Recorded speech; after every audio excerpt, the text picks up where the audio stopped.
Saajin Abdallah Abbuu Rawaan hin xumuranneef gamuma Saajin Abdallah Abbuutti deebinaa gaafii isaanii gaafii dabalataa isinii gaafadheedhaa gamuma kana akka nu hordoftan galatoomaa isinii jedhaate. Saajin qoy waa jaalala jaalattanii beektanii? Jaalalti tun ta'attam jaalalti gosa hedduu qabdi. Jaalala attam jaalalli gosa hedduu takka ta'e ijaan jaalachuu jira takka ta'e onneen jaalachuu jira. Onni marraa jaalattanii nama tokko beektanii jedha. jechuun jaalalti ta namaati jira, ta nyaataati jira, ta meeshaati jira, ta uffannaatitu jira. Ta namaa jedhe. Ta namaa tun waa akkanatti dubbachuun ni tolti. Wuma irraa dandamtirra. Jaalalti numa jirti gaa jaaladheetuma jira. Akka namaa tokkootitti jaaladheetuma ture. Nama jaalattan san argattanii? Nama jaaladhe sammoo argachuu akkam? Abbichisa argattanii amma yeroo kanatti waliin jirtanii jechuudha. Qaamaan argadhee amma waliin hin jiru yeroo gabaabduu keessa argadhee ka'ee dhabee. Hin dhabdee? Maal tadda sin baase? Carraa barumsaati. Mana barumsaa hojii turre. Wajji barataa turre. Akkasumattis wajji barannu anan carraan biraatiin biyya biraa deeme. Carraa biraatiin biyya biraa deeme eega biyya san irraa carraa san xumuradhee ka'e booda achi deebi'uuf osoo fedhu na barbaadee namni sunillee na argachuu hin dandeenye anillee nama sanii walitti deebi'uu hin dandeenye. Carrama kana wal dhabdan jechuudha. Tokko keessaa lama filadhaa. Taayyee moo hangaasaa jaalatu? Lachuun jaaladhu. Lachuun jaaladhu. Carraa tokko keessaa tokko filachuu qabda. Naan ta'u lachuu. Lachuu naan ta'u. Lachuu siin ta'u? Sirba rigaa kasalaa jedha eenyu baasan? Rigaa kasalaa? Sirbi rigaa kasalaa hin beeku wallah. Abbaa baasaniif hin beektani? Hin beeku nama baasallee hin beeku abbaa baasaniif illee hin beeku. Taayyee dhaabbee jechaa nagaa. Jechuu sirba dhageeffadhu ani. Sirba dhageeffadhee hin beeku dhiifama. Sirba dhageeffadhu. Ayyee ulfaadha galatoomaa isinii jenna. Ooti dabarraa. Nagamuma ayya kabajamtoota fi daawwattoota keenya amma ammoo haadha siinqee yookiin oromtittii takka bareeddu gaafiif deebii isinii gochuudhaaf isinii qopheessineerra. Oromtittii tana gaafii nu gaafannu gaafima salphaadhaan hin deebifti jennee abdannaa. Oromtittii tana ammoo gamuma kanaan akka gara uummata maqaa ofiitii fi of isin barsiitu isin dabarsina. Maqaa kee isinitti madda? Maqaan kee Boontuudha. Akkas. Ayya Boontuu hedduu galatoomee. Adda maaliif asii baatanii uffata aadaa kana bareedaa kana maaliif uffattani?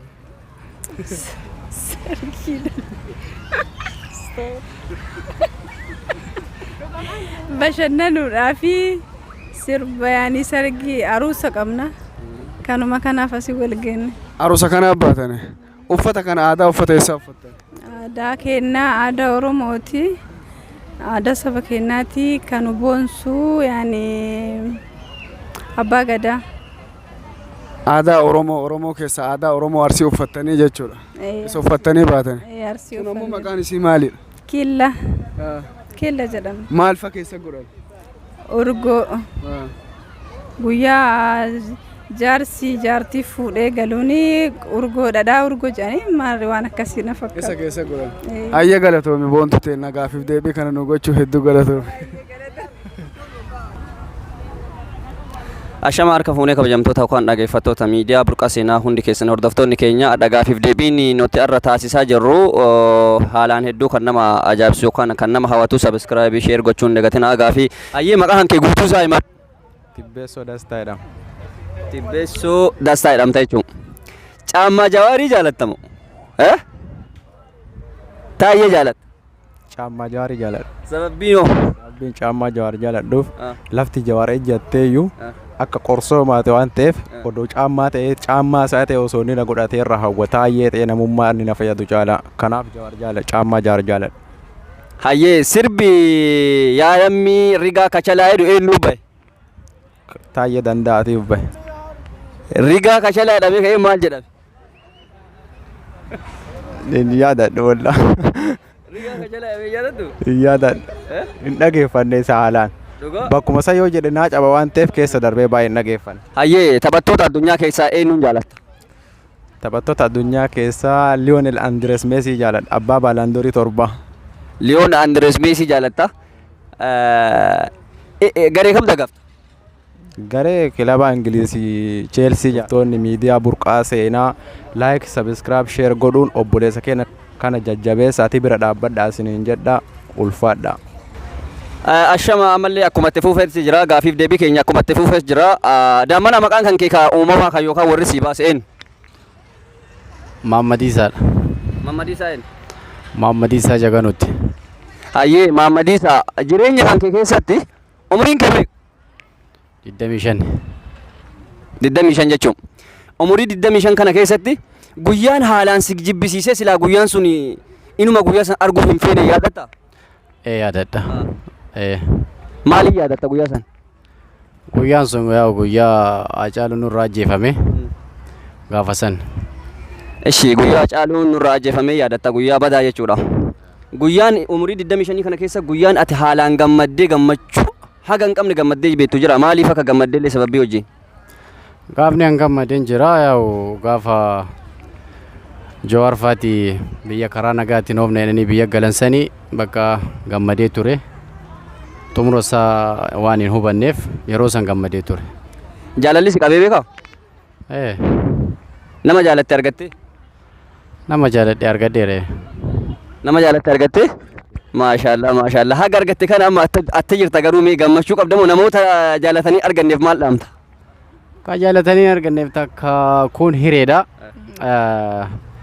Jaalataniif hundan argatanii jaalataniifis hundan fuudhani. Tama jaalatan san harkaa qaban san qabatanii jiraachuudha jaalalama isaniiti. Jaalalli warri jaalatee hin jirre akka Rabbi walii isin ga'uu jedha. Ka hireen keessa Rabbi walii isin uume. Baalloon mi'aa rigaa kachalaa akka jedhame eenyu ba'ee sirba sanii itti guuti. Baallan mi'aa rigaa kasalaa ka jedhe qeerroo salaaleetiif finfinnee jedhe irreecha irratti. Baallan mi'aa rigaa kasalaa rigaa kasalaa maal echa baataree qeerroon si qalaa jette. Itti guutuu na sodaate na fakkaata. Nan sodaadhe kaafaan safuu qabna. Qeerroon si qalaa jechuutti qalmatti jijjiire. Ayyee ulfaadhu galatoomi mee hordoftoota miidiyaa burqaa seenaa kanaaf maal dhaamta maal dabarsitaaf? Burqaan seenaa yeroo baay'ee waan nama bashannansiisu nama bobboharsuu qabatee dhufaa jira waan ta'eef hordofaatii seenaatti sheer sabiskiraab laayik godhaa jajjabeessaa isiniin jenna. Oomaa isinirraan irratanii laayik sheer gochuudhaan walaa jajjabeessinuu jedha. Ayyee galatoomi isa Maammadiisaa. Harka fuune hordoftoota burqaa seenaa jalatti warri argamtanii fi warri hordofuu jirtanillee har'aa hayyuu seenaa Oromoo yookaan ifammoo beekaa Oromoo kan ta'e kan magaalaa Kaayiroo keessa argamu maqaa isaanii isaan of barsiisanii isin barsiisanii kallattiidhaan wanta nu gaafannuu fi maqaa isaaniillee kallattiidhaan hordofaa isiniin jenna dhaggeeffattoonni fi hordoftoonni teenya hundi keessanuu. Assalamu alaikum warahmatullah. Wa alaikum assalam warahmatullahi wabarakatuh. Mee maqaan keessan eenyu eessa dhalattanii eessa guddattan? Maqaan kiyya Muhammad Abdurrahman jedhama.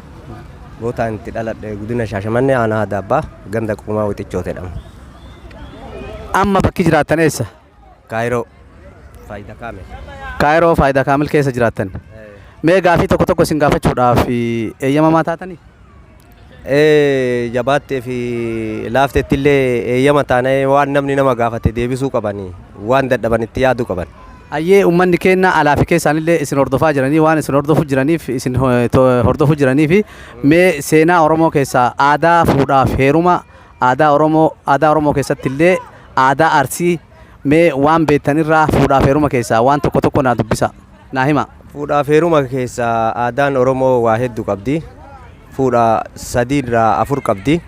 Takka seenaa jedhamti. Takka ammoo kadhatanii abbaa irraa kadhatanii intala fuudhan intala sargiin dhaqanii fuudhan intala sargii jedhamti.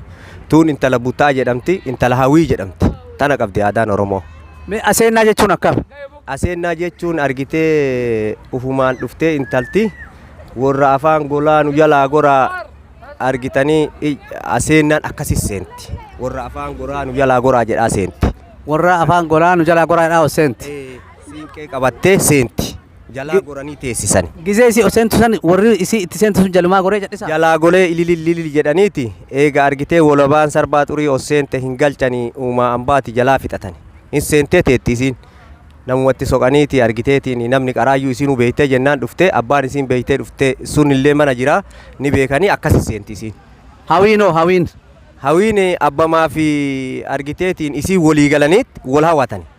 waluma dubbisanii an si jaaladhe na jaalatte si jaaladhe anillee atillee na jaalatte eega wal jaalanne amma akkamre waliin galla. Gurbaa fuudhuu fi itti heerumtutu wal jaalata? Wal jaalata fedha ofii lamaanii. Akkasii wal jaalatanii fedhaan waliin galan. Akkana qabdi aadaan Oromoo. Tun hawii jedhamti eenyu jaalala warra wal jaalala. Hawii jedhama jechuudha. Hawii jedhan wal hawatanii waliin galan hawii jedhan. Buttaanoo. Buttaani intaluma kaabaallee yoo baate gabaaf deemtu tama karaa deemtu abboo intala tana jaaladhe jedhee qeerroon 2-3 wal laaleeti mee natti fuutanii jedheeti dhaqee qaba. Dhaqee gisee qabu sani hin dhaya. Ka fuudhutu dhaqee qaba. Namni biroo waliin qabuu hin danda'u. Isatu qabee yoo inni qabe irra dhaqanii qaban. Awwala isa qaba dhayee. Yoo dhaani qabanii lafaan dhaanii tumanii fuudhanii farda fe'atanii yoo farda qabaatan yoo makiinaa qabatan makiinaa keessa buufatanii gara manaatiin galatan. Akkana qabdi. Hayyee galatoomaadha. Hordoftootaa fi jaalatamtoota kennaa gaafii Shee Muhammad hayyuu seenaa Oromoodhaa ka biyya Kaayiroo keessatti argamu waa'ee seenaa Oromoo ka gaafanne heeruma fuudhaaf heeruma aadaa seenaa Oromoo ka gaafanneetiin hin jenne gosa sadii nu himanii gosa sadiin keessaa hawii buttaa aseenaa jedhanii aseenaa fi hawiif buttaa sadiinuu hiika isaanii nu himanii jiranii hiika isaanii seera isaa waan nu himtaniif galatooma ulfaadha.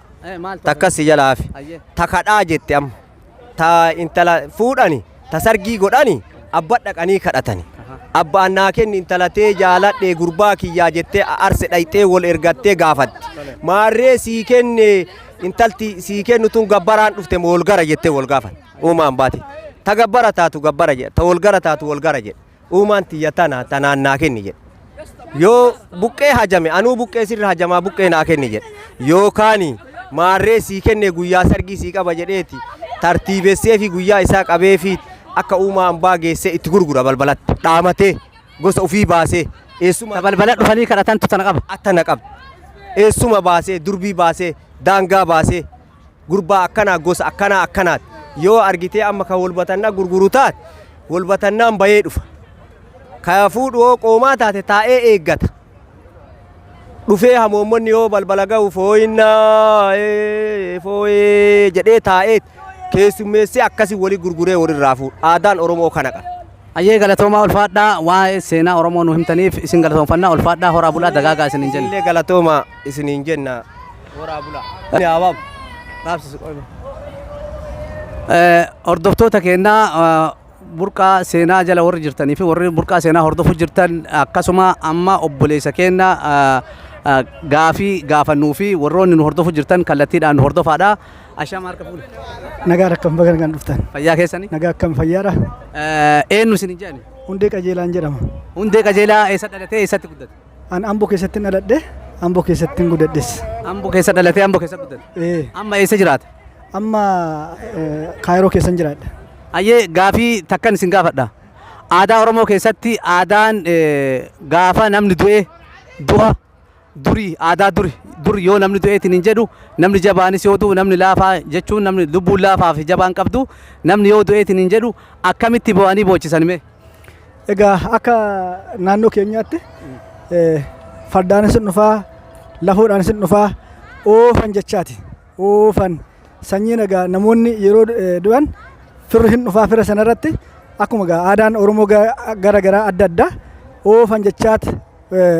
Eenyuti seenaa sanama abbaa seenaa isaa waan mee aadaa naannoo keessaniitti akka Ambootitti aadaa naannoo keessaniitti yoo namni du'u fardaan bahanii yoo jedhan san maal jedhan akkuma aadaa naannoo keessaniitti mee naannoo keessanii maal jedhanii bo'anii boochisan? Egaa kan jedhanii boochisan sanyii gaarii sanyii nama cimaa abbaa ebeluu oofan goota gaafa kaleessaa goota cimaa goota Oromoo dulchee duulidhe. Nama guddaa abbaa ebeluu sanyii ebeluu gooticha koo jedhanii yeroo sanarratti haala gaariidhaan seenaa isaa sirriitti seenaan hojjete seenaa isaa irratti hundaa'anitti aadaa isaa tokko lama jedhanii ibsu. Ni faarsan jechuudha. Hin faarsu sanarratti hin faarsu hin fokkoruu egaa gara Oromofaatti na jirama egaa hin fokkoruu. Ni dhaaddatu jechuudha dhaaddatan. Baay'ee dhaaddatu. Geerarsa jechuudha. Akka geerarsaa fakkaatan na ilaaltu geerarsa ta'in bakka achuma irratti aadaattiin egaa boochistu. Booyaa dhaaddatan moo akkanumatti dhaaddatan? Fardachi as garmaamsanii achi garmaamsaniitti as naanna'anii fuulduratti dhukaasni illee jira. dhukaasa achirratti nama sana seenaan isaa guddaa ta'e dhukaasni illee jira achitti dhukaasa nama sana seenaan isaa sirriitti faarsu. Kuni aadaa duraaniin Oromoon ittiin bulu jechuudha. Oromoo keessatti Oromoon naannoo Amboo ittiin bulu. Amma hoo namni gisee du'ee jedhu akkamitti bu'aanime? Amma ammas taanaan aadaadhuma kaleessaa sana wanti gallakkifame hin jiru. Ammas kaleessas Oromoon akkasumatti wali bu'a waan hojjete hojii isaa irratti hundaa'eeti. Keessumaa nama sana cima isaa akkaataatti maatii isaatti bulchu sana hundaa'eeti haala isaa sirriitti maatiin firri biyyi bayee bu'aaf. Ayyee galatoomaa ulfaadhaa gaafiif deebii isinii goonee fi horaa bulaa dagaagaa isinii Atis galatooma baay'ee galatooma. Ayyee dhagaa horoonni nu jala jirtan akkasuma obboleessa keenya gaafii du'aa yookaan immoo akkaataa yoo namni du'eetiin jedhu ittiin bu'anii boochisan aadaan Oromoo keessatti aadaan Oromoo Amboo gizee bu'anii boochisan fardaan bahanii ni geeraruu ni dhaaddatu waraana baasaniitiin yookaan immoo akkaataa inni duraan itti dabarsisan dhaaddachuudhaan lallabuudhaan akkasitti bu'anii boochisan jedhaniitiin deebii nu deebisanii aadaan keenya du'attis fuudhattis heerumattis akkana waan qabduufi warri hin beekne bara warri bartan jajjabeeffadhaa isiniin jenna horaa bulaa deebanaa dagaagaa isiniin jedha. Galatooma har'a keessuma iddoo kanatti kana. Mee har'a hoo maaliif asitti argamta? Har'a baay'ee sabboontota ijoollee Oromootu asitti wal fuudha. Ijoolleen kun baay'ee sabboontuudha. Keessumaa Oromoo irratti waan Oromoo irratti gargaarsaan Oromoo bukkee dhaabbachuudhaan ijoolleen har'a wal fuudhan kun jechaadha. Abdii jedhamii fi obsa jedhamu ijoolleen kun lachuu baay'ee cimaa Oromoo keessatti baay'ee ijoollee baay'ee Oromoodhaaf baay'ee gargaarsa adda addaatiinis waan adda addaa Oromoon asitti rakkates biyyatti rakkate jennaan madda wal maccaaftuu lama asitti dhaabne achi keessatti hirmaannaa guddaa gochuudhaan jar ijoolleen kun jechaadha achirratti akka waldaa maccaaftuu lamaatti irra isaan bareechuudhaaf isaan gammachiisuudhaaf asirratti argamne har'as immoo gaa'elli isaanii gaa'ela nagaa gaa'ela milkii haa ta'u jenna.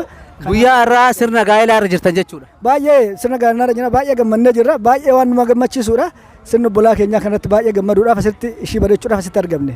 Ayyee galatooma ulfaadhaa kabajamaa. Ulfaadhaa galatooma. Ayyee obboleewwan keenya hordoftoonni burqaa seenaa jalatti argamtan hundi keessanuu warri keessaaf alaallee gaafii fi deebii obboleessa keenya wajjin goonu maqaa ofiis barsiisee eessa akka ta'e eessatti akka dhalatee guddatee fi amma yeroo ammaa kana eessa akka jiru eega baranneen booda wanta gaafannu tokko qabna waan gaafannu seeraan nu hordofaa isiniin jenna kallattiidhaamaan. Ashamaa harka fuune. Ashamaa harka fuune. Nagayaamii akkam? Nagaa gaarii alhamdulillah. Eenyu isinii jaamme? Ani Abdallaa Mimmaa jedhama. Abdallaa Mimmaa eessa dhalatee eessatti guddate? Kan dhalatee aanaa Shaashamanneeti. Kan itti guddates Shaashamanneema ganda Allachii Arabaateeti. Godina Arsee Lixaa jechuudha. Godina Arsee Lixaa. Ayyee mee gaafii takka si gaafadha eeyyamamaadha? Ayyee. Godina Arsee Lixaa magaalaa meeqa of jalaa qabdi yookaan immoo aanaalee meeqa of jalaa qabdi? Ani akkasitti meeqa hangam akka ta'e yaadadhu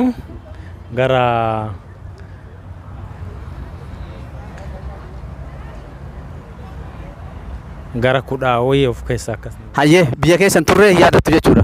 Dhiifama gaafii biraa si gaafadha. Hayyee. Gaafii biraa Oromoon dur irraa kaasee haga ammaatitti maaliin bulti? Aadaa akkam qabdi? Aadaa maaliitiin bulti Oromoon? Oromoon dur irraa kaasee hanga addaatti aadaa sirna gadaatiin bulti. Maal qabdi ka jedhu. Sirni gadaa maal qaba? Sirni gadaa haala bulchiinsa caasaa bulchiinsa ittiin biyya bulchuu qaba. Seera sirna gadaa kana mootummaatu uume moo Oromoon ufumaa uumateeti? Ufumaa uumateeti. Oromoon mootummaan osoo hin taane Oromoon ufumaa uumateeti. Seera Oromoon sirni gadaa ittiin bulu kana seerri mootummaadhaa ittiin wal faallessa moo wal faallessu? Wal faallessa. Maaliidhaan? Tokko haala caasinfama bulchiinsaa seera dimokiraasii kan dhugaa ta'e of keessaa qaba sirni gadaa. Kan mootummaa ammoo kan abbaa irree of keessaa qaba malee kan dimokiraasii waan jedhamu afaaniin jedhanii garuu wanti akka afaaniin jedhanitti wal fakkeessu. Dimokiraasii afaaniin jechaan wal takku garuu hojiidhaan akka dalagaa irratti kan tokko isa goosisu seera abbaan gadaa seera dimokiraasii lafa qabsiisee dimokiraasuma sanumaan deema hanga addaatti. Hayyee sirna mootummaan amma ittiin bulchuurra sirna gadaa Oromootitu caalaa sirni gadaa Oromootitti bulaadhaa isitu fudhatama qabaa jettan. Hayyee sirni gadaa amma ittiin jiru kun gadaan amma keessa jirru kun gadaan amma maal jedhama? Gadaan amma keessa jiru yeroo ammaa gadaa Malbaan jedhama. Milba jedhama. Itti aansuudhaan nuti akka Itoophiyaa qofa osoo hin taane seera Itoophiyaa qofa osoo hin taane sirni dimokiraasii Ameerikaatu akka sirna gadaa sanii waan sirna gadaa saniin bulchaa. Kanaaf ammoo sirna gadaa kana jabeessuun dirqama kenna. Sirna gadaa kun osoo kan dhugamatti dimokiraatawaa ta'ee biyya keenya ka bulchu biyyi keenya jeequmsaa fi gaagama hamaa kana keessa galteeti. Akkanatti baqattoonni Oromoo yookiin baqattoonni Itoophiyaa biyyaa bayaniiti hongeedhaan hongee beelaatiin akkanatti dhuman osoo sirni gadaa sun dimokiraatawaa ta'ee biyya keessatti gadi qabatee seeraan nu deeme. Hayyee galatoomii ulfaadhu mee gaafii takka si gaafadha ammas.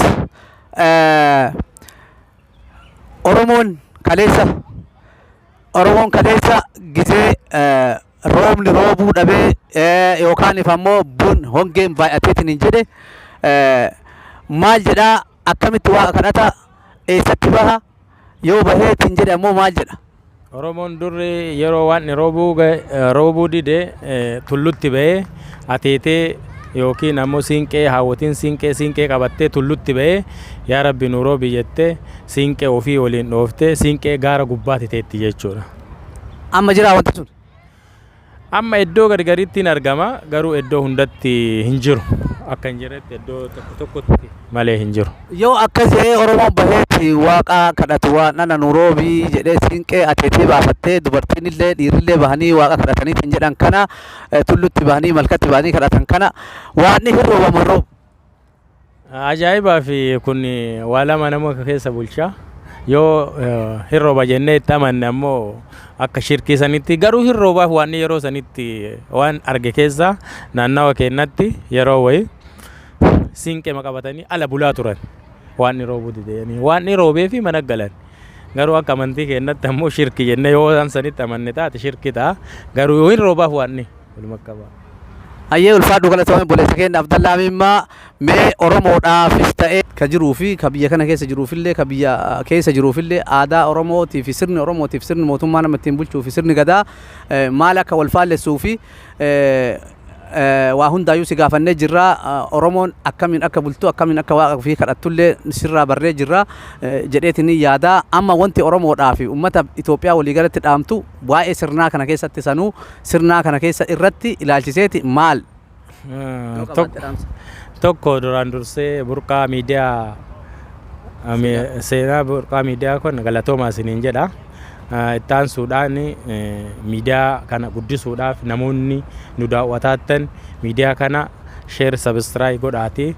Itti aansuun miidiyaa keenya miidiyaa baay'eedha. Miidiyooleen keenya kan hordofamuun namoonni yoo daawwateen akka dhaamsaatti ammoo yeroo ammaa kana hongeen biyya keenya jiruu fi waraanni biyya keenya jiru baay'ee biyya waan miidheeruu fi rabbiin illee nu kadhaati. Akka waaqa nu kadhatu kun ammoo nuti baqattoota taanee namoota biyya keessa jiru du'aayii godhuun barbaachisaadha. Du'aayii haa goonuu fi warra biyya keessaati ammoo akka tasaa taaneeti tokko taaneeti qabsoomneeti waraana keenya kan jiru deeggarreeti akka biyya keenya bilisoomsinu gabrummaan nurra jirtu tuni nurti babbaayatteetti yoo tokko taane ammoo biyya keenya bilisoomsuu dandeenya. Waraana keenya haa jabeessinu wal faana haa sochoonu waraanni keenya idduma jirutti akka nuuf jabaatu dhaamsa biyya irraa qabaaf kanumaaf. Hayyee galatoomii obboleessa keenya Abdallaa Mimmaa gaafiif deebii si goone nu deebisuu keetii fi barnoota waa'ee sirna gadaatii fi waa'ee kadhannaa Oromoon waaqa isaa itti kadhatu nu barsiisuu keetiif hedduu ulfaadhu galatoomii horii bulii deebanii siin jenna. Egaa hordoftoota keenyaa burqaa seenaa jalatti warroonni argamtanii fi warroonni hordofu jirtan miidiyaa keenya kana subscribe gochuudhaan share like gochuudhaan seenaa waa'ee seenaa irraa waa'ee fuudhaaf heerumaa waa'ee du'aa irraa waa'ee seenaa Oromoo sirna gadaa irraa waa'ee akkaataa bulchiinsa bara kanaatii fi bulchiinsa ammaatiif bulchiinsa duraanii irraallee waa hunda waa hedduu waan baratanii fi kolfaa fi taphallee wantoota adda addaa diraamaadhaanii fi fiilmiilee adda addaa asirraa waan argachuu dandeettanii fi subscribe like share gochuudhaan nun dagatinaa isinin jenna. Namoota burqaa seenaa jalatti hayyee galatoomii ulfaadhu. Ulfaadhaa isinillee miidiyaan maal jedhama? Miidiyaa seenaa burqaa seenaa jedhama. Burqaa seenaa warri akka anaa dhageeffatanii fi toora feesbuukii yuutuubaa wantoota garaagaraa jala agartan sabiskiraab laayikii fi sheerii bira dhaabadhaati waan aadaa Oromoo waan kaleessa Oromoon dagattee nu yaadachiisaa jira. Uummanni Oromoo bakkuma jirtanitti namoota akkanaa bira dhaabattanii hamileedhaan hamilee yoo jennu mallaqa fuudhanii namaa kennuu miti uuma isaan dalagan kana irratti sabiskiraabii laayikii fi sheeriin gootanii viyuu isaanii yoo guddistanii jettan namoota baay'ee bira dhaqaa namoota baay'eetu ergaa gaarii irraa barata. Oromoon bakka jiru wal barata. Oromoon bakka jiru seenaa ofii barata. Ilmaan isaanii irraa barsiisan seenaa Oromoo dhala dabarsan jechuudha. Kiyya yaadni kanuma ulfaadha galatooma. Hayyee galatoomatillee ulfaadhu horii bulii deebanii ulfaleessa kenna ulfaadhu siin jenna.